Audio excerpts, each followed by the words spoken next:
बिहार के मुख्यमंत्री नीतीश कुमार दिसंबर महीने में वो महिला संवाद यात्रा करने जा रहे हैं, लेकिन उनके भतीजे यानी बिहार के नेता प्रतिपक्ष तेजस्वी यादव भी अब तीसरे चरण की शुरुआत करने वाले हैं, जिसमें कार्यकर्ता संवाद यात्रा है इनका। पहले फेज में समस्तीपुर तरफ निकले थे और दूसरे फेज में निकले तो थे, लेकिन बांका से उनका प्रोग्राम को स्थगित करना पड़ा, क्योंकि झारखंड और बिहार में उपचुनाव की घोषणा हुई और झारखंड में विधानसभा चुनाव की घोषणा हुई है और स्थगित करके उनको चुनाव प्रचार के लिए झारखंड जाना पड़ा। लेकिन अब 4 दिसंबर से नेता प्रतिपक्ष तेजस्वी यादव कार्यकर्ता संवाद यात्रा निकालेंगे, जो बिहार के मुंगेर, खगड़िया, लखीसराय कई इलाकों में वो भ्रमण करेंगे, जहां पर 2025 की जो तैयारी है, इनकी लोक विधानसभा चुनाव की तैयारी है, उसका जायज़ा लेते हैं, फीडबैक लेते हैं कार्यकर्ताओं से। और इनका जो तेजस्वी यादव का कहना है कि जो विधायक काम नहीं करेंगे, यानी जो विधायक अपने क्षेत्र में काम नहीं करेंगे, उनको टिकट नहीं देंगे। इस बार 2025 का चुनाव में अब डंडी मारने वाले विधायकों को टिकट नहीं मिलेगा। तेजस्वी यादव साफ साफ कई बार कह चुके हैं कि जो विधायक हैं वो अपने कार्यकर्ताओं के बीच जाएं, अपने जनताओं के बीच जाएं और उनकी समस्याओं को सुनें और समस्याओं का निपटारा करने का प्रयास करें। लेकिन जो विधायक उनके पास नहीं जाएंगे, उनको साफ तौर पे टिकट नहीं देंगे। यदि कोई भी बड़े नेता हों, उनको टिकट नहीं देने जाना है। तो तेजस्वी यादव ने साफ तौर पे कहा था कि अब 25 में हमको बड़ी लड़ाई लड़नी है, जिसके लिए यानी कह सकते हैं कि आरजेडी सुप्रीमो लालू प्रसाद यादव भी झारखंड चुनाव में उतरे थे।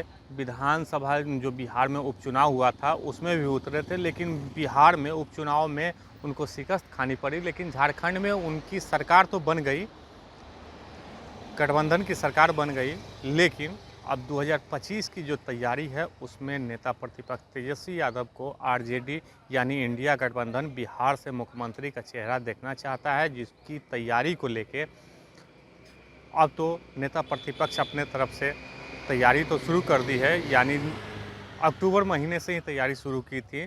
लेकिन जो झारखंड में आचार संहिता लगा, चुनाव की घोषणा हुई, जिसके कारण उनका दूसरा कार्यक्रम जो जनसंवाद यात्रा था, कार्यकर्ता जनसंवाद यात्रा, उसको स्थगित करके झारखंड जाना पड़ा। लेकिन अब एक्टिव हुए हैं और 3 तारीख के शाम में नेता प्रतिपक्ष तेजस्वी यादव निकलेंगे मुंगेर के लिए और वहां से अपनी तीसरी यात्रा की शुरुआत करेंगे। तो फिलहाल हम कह सकते हैं कि चाचा भतीजा, चाचा एक तरफ अपनी कुर्सी बचाने के लिए निकलेंगे, तो वहीं पे भतीजा अपनी कुर्सी को हथियाने की जुगत में निकलेंगे। जो कह सकते हैं कि नेता प्रतिपक्ष तेजस्वी यादव सीएम के उम्मीदवार इंडिया गठबंधन की तरफ से अपने आप को बताया जा रहा है। जो आरजेडी के कार्यकर्ता हैं, जो कांग्रेस के लोग हैं, जो लेफ्ट के लोग हैं, वो कह रहे हैं कि तेजस्वी यादव के नेतृत्व में हम लोग 2025 की चुनाव की तैयारी कर रहे हैं और सीएम का कैंडिडेट वही होंगे। लेकिन एनडीए गठबंधन की तरफ से भी अब महिला के बीच जाएंगे सीएम नीतीश कुमार, और क्या फीडबैक है और कैसे विकास करना है और विकास की बात को कैसे जनता तक पहुंचाना है, इसको लेके सीएम नीतीश कुमार महिलाओं के बीच जाएंगे, संवाद करेंगे और संवाद करने के बाद जो भी त्रुटि है उसको दूर करने का प्रयास करेंगे। लेकिन हम ये कह सकते हैं कि 2025 का जो विधानसभा चुनाव है काफ़ी मशक्क़त भरा रहेगा, क्योंकि चाचा और भतीजा दोनों आमने सामने रहेंगे।